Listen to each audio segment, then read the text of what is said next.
let's get going on this. So, Barbarian. These are D&D 5e class changes as opposed to the base 5e stuff.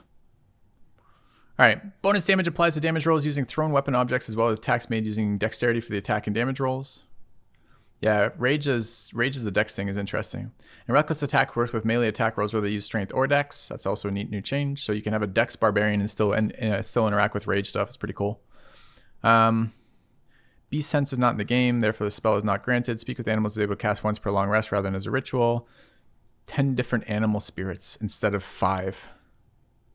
Honey badger is the only new animal spirit which has been revealed. That's hilarious. So we're going to have to do a lot of reading of the Wild Heart Barbarian to understand what the hell it does. Uses rules as written interpretation of Bestial Heart. Character will have the Bestial Heart featured even if they rage while in heavy armor. Okay. Leaving a frenzy rage is not character to cause exhaustion. I pointed that out already. No exhaustion is very interesting. Yeah, we took a look at the enraged throw stuff on the barb coverage. Let's see, what else? Automatically gain proficiency in musical instruments. Song of Rest is a once per long rest ability that allows the party to take an additional short rest. So they've changed Song of Rest. It used to be better healing. Just get an additional short rest. Again, I'm not clear yet what restricts my... It said you're allowed 2 short rests and you have to long rest, but I'm not sure what restricts my long resting. Jack of all trades does not apply to initiative. It's dumb. As of early access patch 9, bonus proficiencies a character receives are Arcana, Intimidation, Sleight of Hand. Okay. Cutting words also affects enemy saving throw. I thought it was supposed to, but I guess maybe not. And College... okay, so I see. This is the College of Lore. I missed the subtitle there, or the heading. College of Valor. If a character uses combat inspiration to increase their armor class, then it's a flat +4 bonus rather than rolling the dice. It's interesting. It's a lot of bonus +4 here. Okay. Cleric. Destroy undead does radiant damage to all undead effective rather than instantly killing weaker undead. Life Domain. The domain spell Spiritual Weapon is replaced with Aid. Warding Flare is unlimited charges. Wow. That's a big change. Warding Flare is pretty decent if I remember correctly. It's a reaction, right? I feel like this is a reaction to impose disadvantage. Am I forgetting this? No, it is. Unlimited numbers of that. That's pretty wild. Okay. Placeholders on these streaks are not early access. 3rd level domain spells are replacing Bestow Curse and Fear rather than Blink and Dispel Magic. Okay. Blessing of the Trickster requires concentration. Doesn't that make it useless? Invoke Duplicity does not allow a character to cast spells through it and they cannot move it on subsequent turns. However, the duplicate provides advantage to attack rolls of an ally. That doesn't seem great. War Domain's not in there yet. There's no restriction preventing a druid from wearing metal armor. Okay. It's a nice restriction to have removed. I did wonder about that in my druid video. There's no time limit left on how long a character can be wild-shaped. Moving spells such as Moonbeam around is treated as a cast a spell action, so characters are preventing from doing so while wild-shaped. Oh, I see. It's another game that just hates wild druids for some reason. For moon druids, I mean. Why? Okay, so all the bonus action moon druid spells that are normally pretty sweet. Well, not sweet because you have no AC as an animal. But when you could transform and use your bonus action spells, that was pretty nice. Yep. I understand that you can maintain concentration, but you used to be able to do other things too. Or at least I think you could. Wild shape transformations have been modified stat blocks from their monster manual counterparts and are limited to the following options. Badger, cat, spider, wolf. Bear as an additional moon druid. Deep Wroth and Dire Raven. I don't even know what a Wroth is. Wroth? Who knows? Okay. Circle of the Land. These are the spells they get, huh? I wish I'd seen this. Anyways. I know only some of it's in, and I'm not too worried about it. It's my first look at these classes. I just wanted to do it with you guys, my first looks. All right. Let's see. What do we get? Spike Growth, Hold Person. Yeah. Pretty powerful spell list. Oh, these are different ones. That's why. I'm like, these are really powerful. As I read all of them together, I see it's vertical. So Arctic is Hold Person, Spike Growth, Sleet Storm. Just some small changes. Honestly, we're going to have to read all the spells as we take them again, basically, because they've all been changed so much, especially the CC spells. Oh, well. All right. Know your enemy feature not implemented. Battlemaster maneuvers implemented in are disarming, menacing, pushing, rally, riposte, and trip. Okay. Rally maneuvers a flat +8 temporary HP. All right. Weapon bond features not implemented. Monks not in early access. Oh, let's learn about Paladin oaths because I was kind of curious about this too. A character selects their oath at the first level. They break their oath by not following the tenets. Yeah, but I wanted to know what the tenets were specifically. Channel Divinity changed to Channel Oath, and each subclass gets a new Channel Oath feature. Yeah, I noted that too. Divine Sense is a bonus action, and a character has 1 use per short rest. It grants the character advantage on attack rolls against Celestial Fiends and Undead. That's so nice! This Divine Sense has been useless forever. It's always been, I'm in combat with the creature.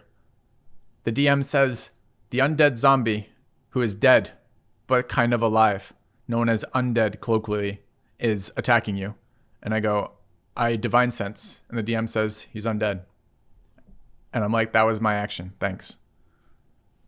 And now it does something actually really good. It now gives us a bonus action to have advantage on attack rolls against that type. That's fantastic.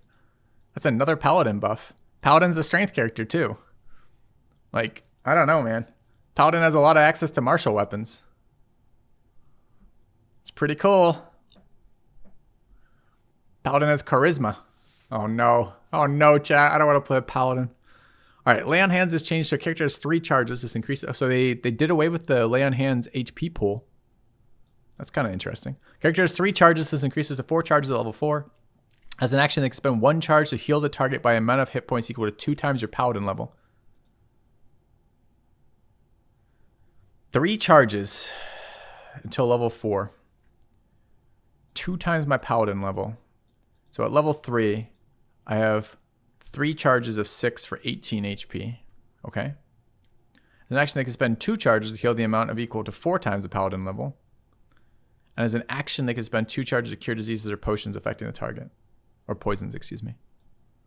Okay.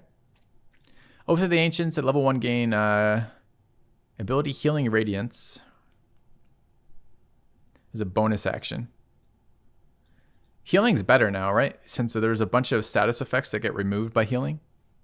So a bonus action heal on a character that doesn't do that a lot is actually kind of useful.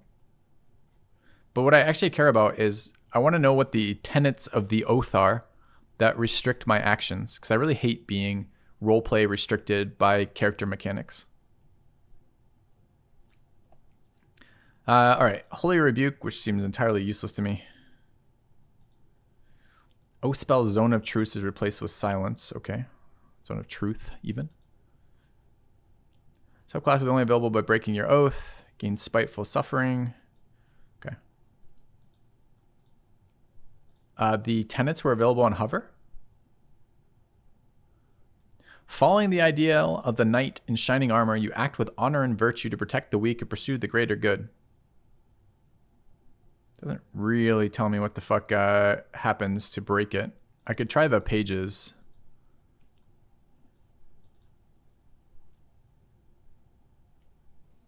But it doesn't really tell me. Oath breaking in pen and paper is like up to the DM essentially. Where does it say kill an ancient or an innocent?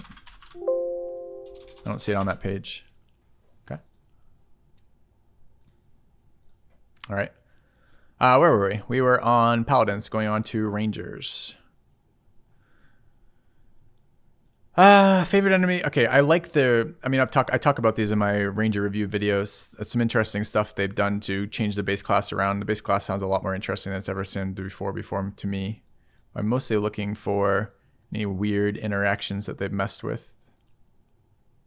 Thieves' Tool proficiency not implemented. Thieves' Cant not implemented. Sneak attack only applies additional damage. Character actually takes the action titled sneak attack. It's kind of weird.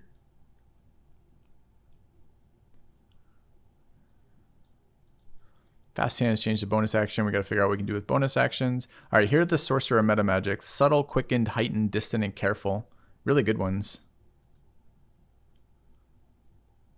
Heightened is fucking amazing.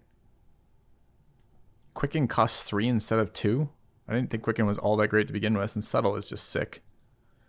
Allows the character to cast a spell while silenced. Oh, that's all it does. Oh, that doesn't do anything now.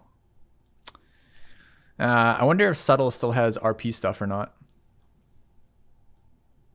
Like, can I subtle spell in a conversation? Like, sometimes you could, as a sorcerer, you could subtle spell plus slate a hand check and get a spell off in like a conversation without anyone knowing you were doing it. I don't know if that actually is going to be how subtle spell works anymore. Maybe it's good to be able to cast in silence though. You know, like who knows how many status effects apply silence and how many ways monsters are going to do this to you now. It might be interesting.